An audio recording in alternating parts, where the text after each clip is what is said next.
The Serendip International Cup 2013 is what was going down this week, and of course I was at the first match, which was on the 26th, and the second match, which was on the 29th, and that was the second match was Poland versus Madagascar. How did it go, by the way?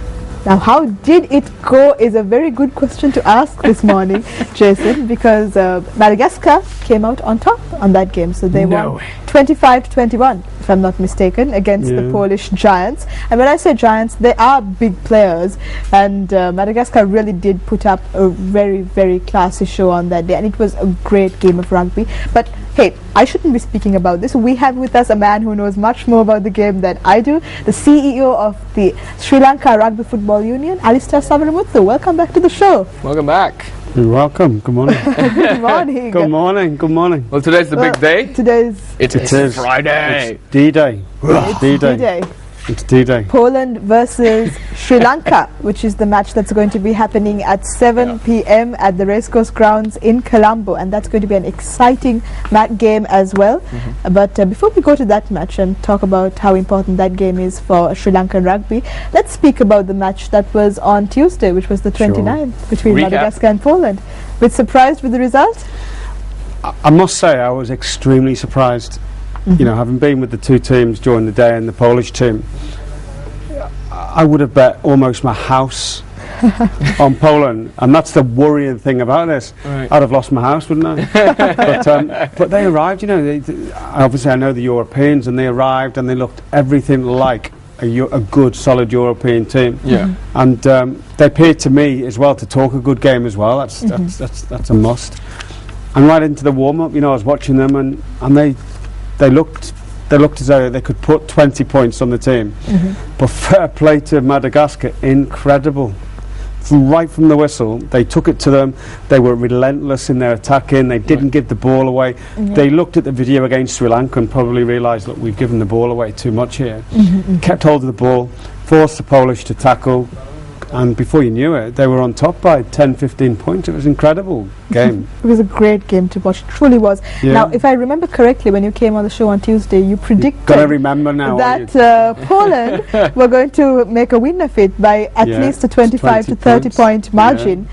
But predictions gone sadly wrong, is it, Alistair? Very, very badly wrong. I'm not going to use any excuses like travel or anything like this.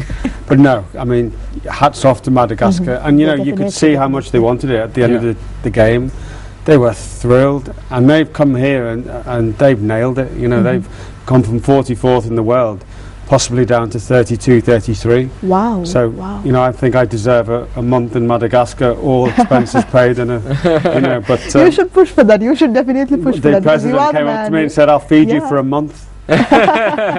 So, but it's fantastic to see. You know, that's what the Surrender Cup's all about. The smaller nations coming through and playing one another, but you know, really being exposed on the world stage. So, what do you really think that Madagascar did to actually win all these games? Well, like I said, you know, they're relentless in their attack. You know, they didn't kick the touch of penalties. They tapped the ball. They threw everything at Poland. But moreover, when Poland had the ball, they were almost twice the size in some areas. But I felt, looking at the players, they possibly were more like bodybuilders to me, because they were very weak at the lower end. They had strong bases, but you know, they couldn't get and scavenge the ball. And I noticed a few times the Madagascans were first to the ball on the floor, because I think their small, nimby sizes were able to sort of get underneath the poles. They struggled. Poland really struggled. And, you know, that might be a negative for Sri Lanka, because there's no way Poland are going to come and play like that. They're not going to let a team like Madagascar dominate, because Madagascar dominated from the start. They really, really did. And I was very excited during the match, because I saw my first drop goal live. That's what they're called, right? A drop goal. Wow. For the viewers out there, let's talk about what a drop goal is, because I'm sure not everyone knows what it is. It's very exciting. Listen to this. A drop goal is very exciting. So I have to explain it in an exciting way. Yeah, that's the problem. That's the way to go. Right, so what should we say? So we're in play, the ball's there, the crowd are cheering, and everybody's expecting a try. And all of a sudden, someone gets the ball, he looks at the post, he looks up and he can see the stars and he thinks, right, I'm going to kick this. And he drops the ball. And just as it hits the floor, he connects with the ball and it goes up and up and up. And this guy took this on and he nailed it. It was amazing. Absolutely incredible. And I was stood next to the PA announcer and he just said, that was an easy drop goal. And I looked at him, easy drop goal. Because in my day, that was my position. Yeah. And if I'd have done one of them, if I'd have hit one of them, wow.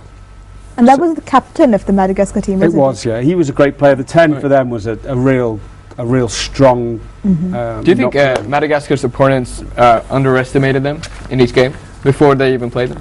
You know what, I wonder. I mean, it was interesting, the Polish team said that they were a team full of the French only up to 6 months ago. Yeah. And they've rearranged. Now they're a team full of Polish players. Okay. And I think they probably hadn't gelled enough. When you look at them play, they didn't look a team that had been together for several years. Whereas the Madagascans, they knew each other. And I think ultimately that was the difference. And of course, they'd only been in the country sort of 1.5 days.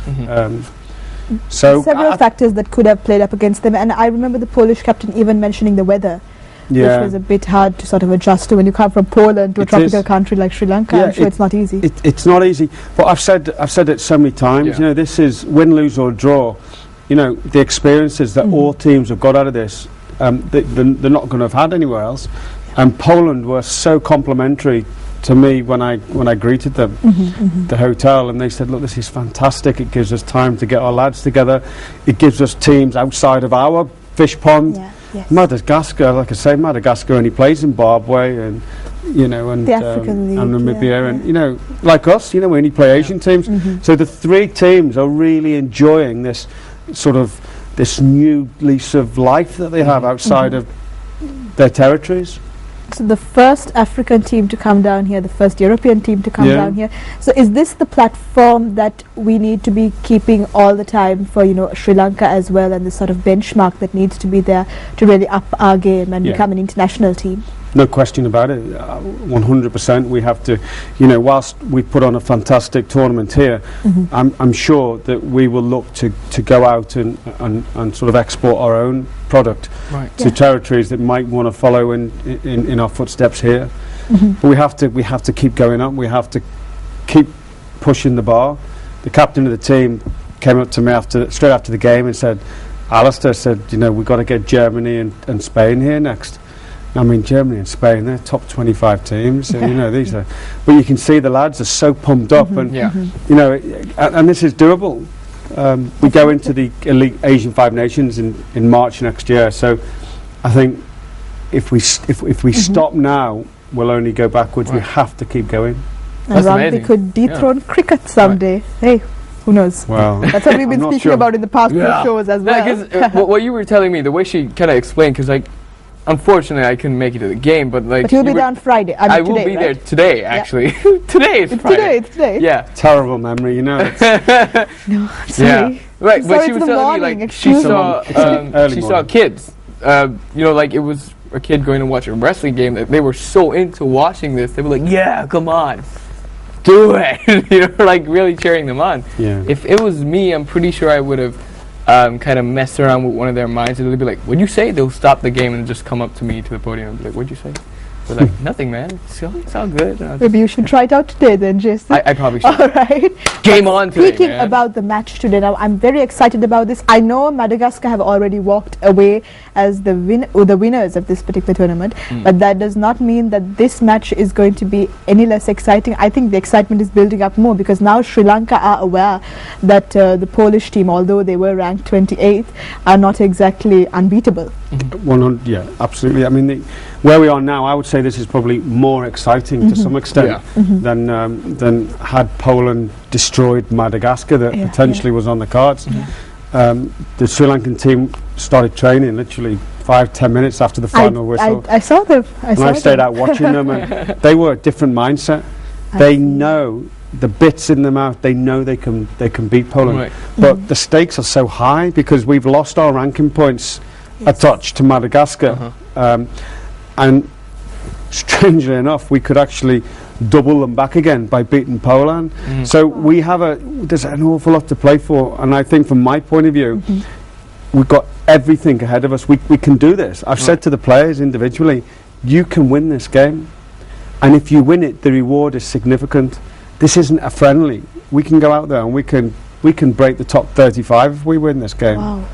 I'm convinced we can, but I think it's going to go right to the wire. And if you're going to ask me for a prediction, I don't say it because I've got it wrong, and I don't say it. I so much want us to win. I'll find you on the grounds and then ask you after the match. Oh, look, I don't want to give ourselves some bad luck. I actually think this will go. I'm going to have to answer that, aren't I? I think this will go to injury time. And I think this will be won by a 3-point kick at the end of the match. Okay. I really do. I think this is going to be a last kick of the game. What makes you think that?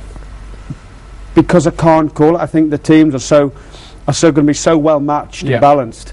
I think Poland are going to come. I think the favourites, no doubt, are Poland, because I think they've been here now. They've been here a few days. They know what they did wrong. For me, the Poles are the favourites. But I think we're so committed to this game. We ain't going to fall down and die here. We're going to be really, really giving it everything, as we should and as we did on last week. But now there's a lot to sort of gain by winning this match, as you mentioned earlier. Absolutely.